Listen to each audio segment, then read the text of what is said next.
What's good, y'all? I'm gonna get on here real quick just to say, get out of the streets. I'm 27. I know a lot of people on here don't know me personally, but I got married in August. I've been wanting to be married since 1997, gang, because I knew that finding someone is more important than giving yourself away to everyone.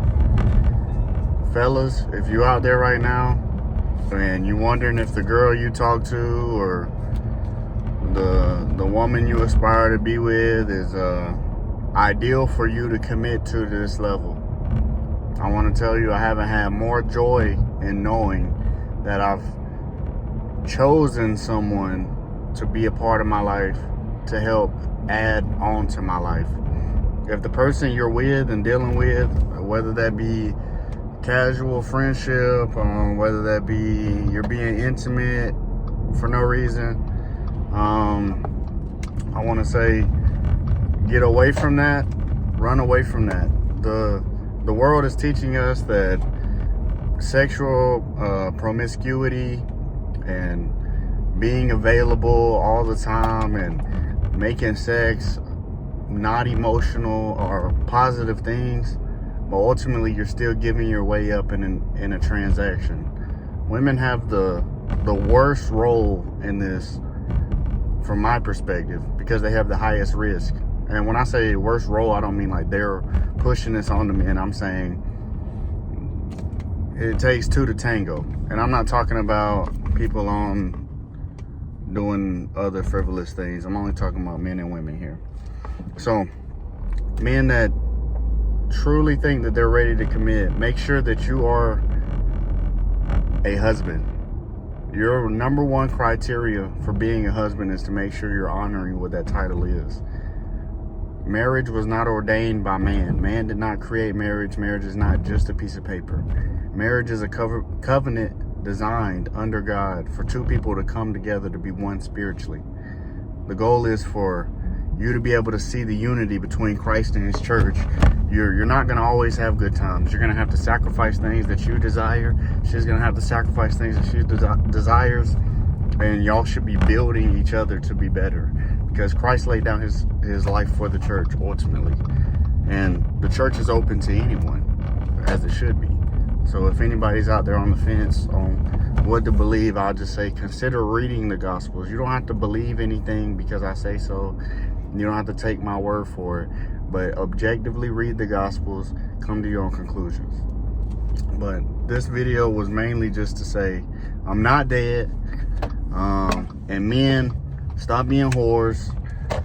Look at your life in a scope and think about, if you were 12, would you be proud of the man that you've become, or would you have a higher expectation that you should be holding yourself to?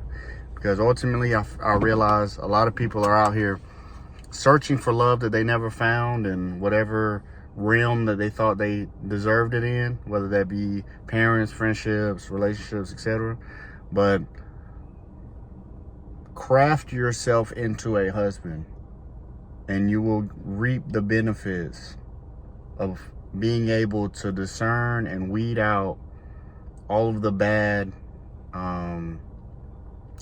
like bachelorettes. You'll be able to determine which woman is right for you instead of going down this path of, well, I think she's beautiful, or I think she's cute, well, she's funny, let me try to build onto that from there.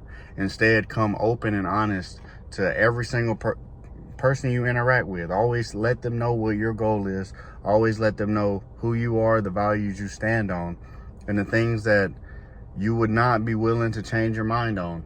And if they are trying to change your mind about something that you say is non-negotiable, you should be putting them out of your life, unless you're wrong about something. Like, there's context to everything. But if it's a non-negotiable, if a woman crosses that threshold in your life, fellas, or if a man crosses that threshold in your life, women, cut them off. I'm telling you, your life will be more peaceful.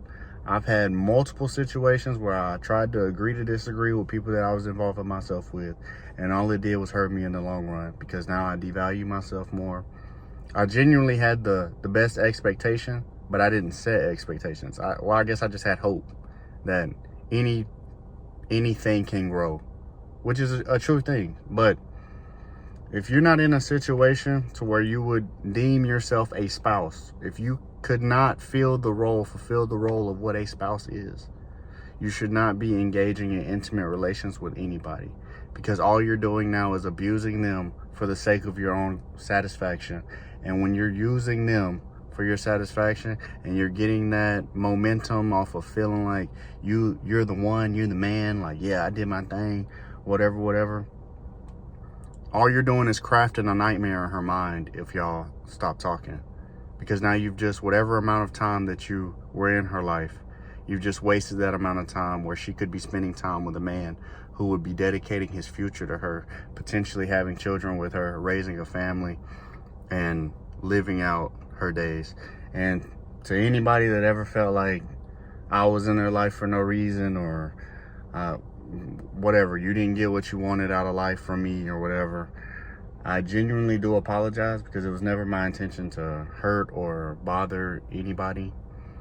I was just trying to navigate through this life as an adult when I didn't really have guidance from adults on how to be one. So it's not an excuse, and I definitely take accountability for everything that I've said and done. And I've been 100% with every single person I've ever been with. But this display is for the guys who don't necessarily take accountability for their part. Oh, well, if she didn't want me to be with her, why she let me, yada, yada, yada, whatever. Ultimately, you have to make the decision to seek these individuals that you're dealing with. Women don't normally go for guys. Guys normally go for women. So, level it up. It's about to be 2025. You know what I'm saying? It's Monday. Tomorrow, we're going to know who the next president of the United States is. I can't speak on that because I am in the military. Y'all be safe out here in these streets.